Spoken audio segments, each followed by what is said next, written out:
So there's this guy named Abraham.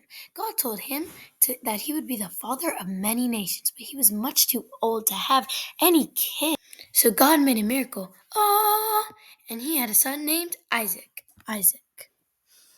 And God told Abraham to sacrifice Isaac just to see if he would do what he said, even if he didn't want to. And he said, "Here it goes, God." And God called it off on the last second. And he said, "Wait, stop. It was a test and you passed." And then Isaac lived his life and had two sons named Jacob and Esau.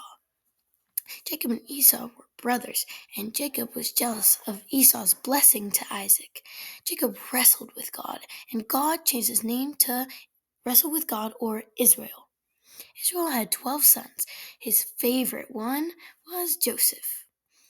And during Israel's lifetime, a great famine struck in the land of Canaan, but thankfully God moved Joseph to Egypt many years before. While Joseph was in Egypt, God enabled him to predict the Pharaoh's dream, and he became second in command. When famine struck, a people from many nations went to the land of Egypt. In this way, Joseph was a blessing to many, many nations.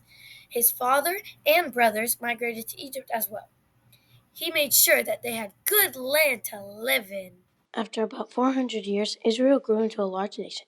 A new pharaoh came to power, and the Egyptians were concerned about the growth of the Israelites. The pharaoh was afraid that the Israelites would become more powerful. He did not want that at all. So he enslaved them, but they kept growing in number. So he said that all male babies should be killed. The people cried out to God, and God heard them. So he sent a guy named Moses to deliver them. At Mount Sinai, God gave the nation of Israel a law through Moses. This law was the Mosaic Law.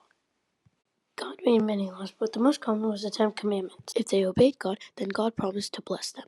If they didn't obey God, then God promised famine, exile, and military defeat. The laws with their promises and threatened judgment is called the Mosaic Covenant. His successor, Joshua, led the Israelites to obey God and conquer Canaan. God helped the Israelites by parting the Jordan River. Joshua's leadership, they conquered the land. Although God enabled the Israelites to conquer the land of Canaan, the Israelites failed to obey. They allowed some people to live when they were supposed to kill them.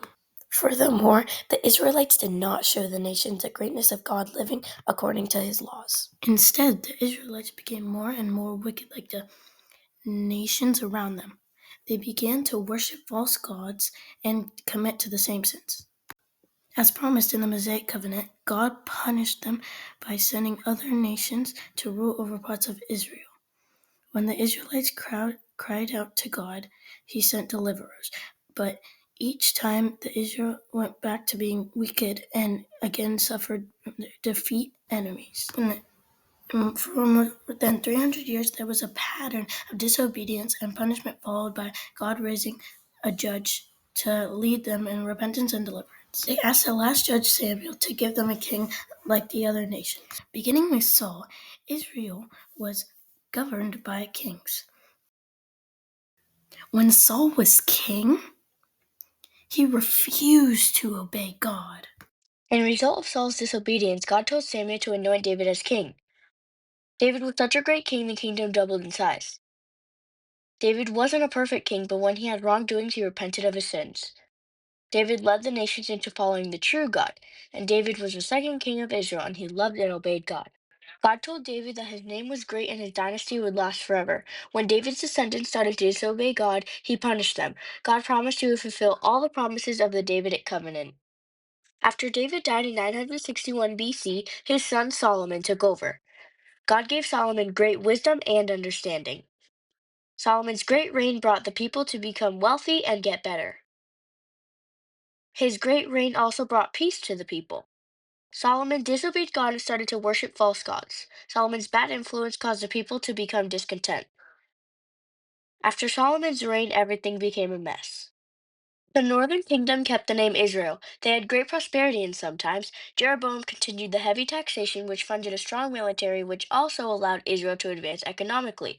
The location of Israel allowed better access to natural resources. As you can see, the outline in red is where the northern kingdom is located. The southern kingdom changed their name to Judah. All of Judah's kings were descendants of David. The people of Judah did not worship God like he commanded them to. God's people were corrupt and were mixing Yahweh with the false worship about people around them. Prophets were called by God to deliver messages from him to others. People of Judah did not listen to the warnings God gave them. As you can see, the outline in red is where the southern kingdom was located. The Assyrians relocated the important and valuable people from the northern tribes of Israel, also known as the Samaritans, to the eastern part of Assyria. The Israelites were assimilated or absorbed into the Assyrian culture. The Assyrian Empire was powerful and known for their deportation skills used for control. Captivity is the time when King Nebuchadnezzar conquered Judah in 586 BC. He besieged and destroyed Jerusalem and the First Temple. He forced more than 10,000 people away to exile in Babylon. The Persian army in 539 BC conquered Babylon. Darius the Great, their ruler, allowed the Jews to return back to their homeland Israel. Some Jews took the opportunity and returned back, but many chose to stay in Babylon because they already built homes there. The Persians really helped the Jews because they were captive and they set them free. Greek was a common language. Old Testament scriptures were translated into Greek and called the Septuagint. The Septuagint was available to scattered Jews and Gentiles who no longer spoke Hebrew.